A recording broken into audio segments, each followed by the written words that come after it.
1 миллион теңге кімдерге берілмек?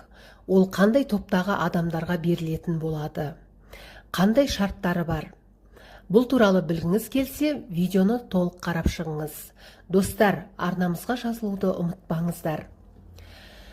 Қазақстанда жастарға өз идеяларын жүзеге асыру үшін миллион теңге алуына мүмкіндік беретін жоба іске қосылды.